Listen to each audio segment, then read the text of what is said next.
Hello friend, my adorable wifey में आपका स्वागत है। अब तक आपने पढ़ा। निकिता उसे गोद में उठाते हुए बोलती, अच्छा मेरी से छोटी शैतान क्यूट कब से हो गई। इशिता उसके गले में अपने हाथ फंसाते हुए बोलती है, मम्मा मैं तो हमेशा से ही क्यूट थी, वह तो आप हैं जो मुझ पर ध्यान नहीं देती। उसकी बात सुनकर सब हंसने लगते हैं। वहीं इशिता अपने मन में सोचती है, यह भी एकदम ड्रामेबाज है, बिल्कुल विधि मौसी की तरह। निकिता इशिता को लेकर रूम में चली जाती है और उसे चेंज कराकर हॉल में ले आती हैं और सबके साथ बैठकर बातें करने लगती हैं। तभी निकिता विधि से पूछती है, तुम दोनों शादी कब कर रहे हो? 6 साल हो चुके तुम लोगों की एंगेजमेंट को।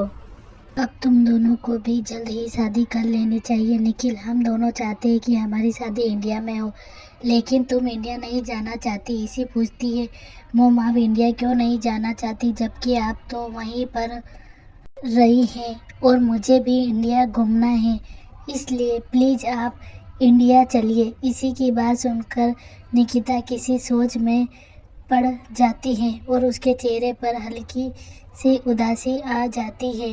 अपनी माँ को उदास होता देख इशिता को बहुत गुस्सा आता है और वो सख्त आवाज़ में बोलती है, कोई ज़रूरत नहीं है इंडिया जाने की, और अच्छा होगा कि आप लोग यह बात फिर से ना करें, क्योंकि मैं मोम को उदास नहीं देख सकती। उसकी सख्त आवाज़ सुनकर तो एक पल के लिए सभी के रोए खड़े हो जाते हैं, क्योंकि सबको पता था कि इशिता अपनी मोम के लिए कितनी पॉसेसिव है।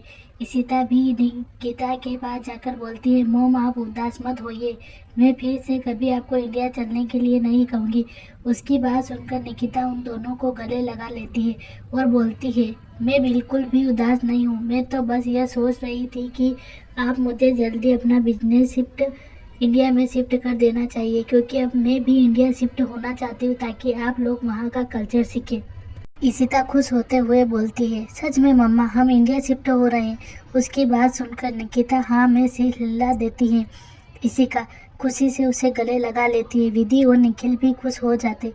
इशिता और इशिका दोनों अपने रूम में पढ़ाई करने के लिए चले जाते हैं। वो जैसे ही रूम में अंदर पहुंचते हैं, इशिता को गले लगा लेती है और बोलती है, दीदी अब हम भी इंडिया जाएंगे और वहां जाकर हम अपने डेट के बारे में पता कर सकते हैं। इशिता उसे घूरते हुए बोलती है, हमने डिसाइड किया था ना कि हम मोम को कभी वहाँ जाने के लिए फोर्स नहीं करेंगे। और क्या तुम्हें सच में मोम से ज़्यादा डेट की फिक्र है, जिन्हें हमने आज तक कभी नहीं देखा?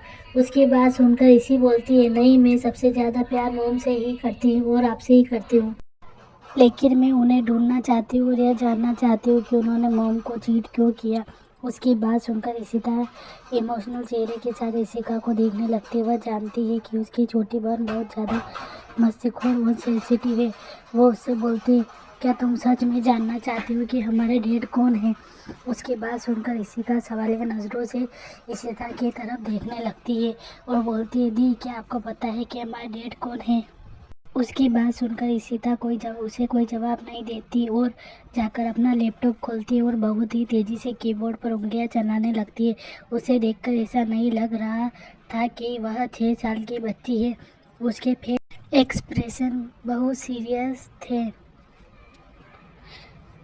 कुछ देर में उसकी लैपटॉप स्क्रीन पर आदित्य की पिक्चर शो हो रही थी। वो लैपटॉप स्क्रीन इशिका की तरफ करते हुए कहती है, यह हमारे डैड है। इशिता जल्दी से लैपटॉप अपने हाथों में लेती है और उस पिक्चर को देखकर कहती है, oh my God, he is so handsome and hot. मुझे हमेशा से यकीन था कि हमारे पेरेंट्स बहुत ज़्यादा अच्छे हैं, इसलिए तो हम दोनों इतनी ब्यूटीफुल है। इशिता अपनी पागल बहन की बातों को इग्नोर करती है, क्योंकि उसे पता था कि उसकी बहन को खूबसूरत लोग बहुत ज़्यादा पसंद थे और ख़ासकर हैंडसम लड़के। उसने न जाने कितनी बार अपनी मॉम को किसी न किसी बहाने से हैंडसम लड़कों के साथ डेट पर भेजा करती थी। तभी इशिका आदित्य की आगे की इन्फॉर्मेशन देखती है, जिसे देखकर उसकी आंखों में आंसू आ जाते हैं। वह बोलती है, मिस्टर हैंडसम ने मम्मा को चीट किया, उनका और भी कई लड़कियों से अफेयर रहा है। इशिता उसे अपने गले लगा लेती है और बोलती है, तुम्हें रोने की ज़रूरत नहीं है, और वैसे भी वो इंसान हमारी मम्मा को डिजर्व नहीं करता। उसकी बात सुनकर इशिका भी हाँ में सिर हिला देती है। इशिता इसी को आदित्य के बारे में बताना नहीं चाहती थी, लेकिन वो जानती थी कि उसकी बहन अपने पापा को ढूंढना चाहती है, और आज के बाद शायद कभी भी वो अपने पापा को ढूंढने की कोशिश नहीं करेगी। इशिका पूछती है, लेकिन दीदी आपको कैसे पता चला कि ये हमारे डेट है? उसकी बात सुनकर इशिता उसे बताती है कि उसने निखिल और विधि को आदित्य और निकिता के बारे में बात करते हुए सुना था।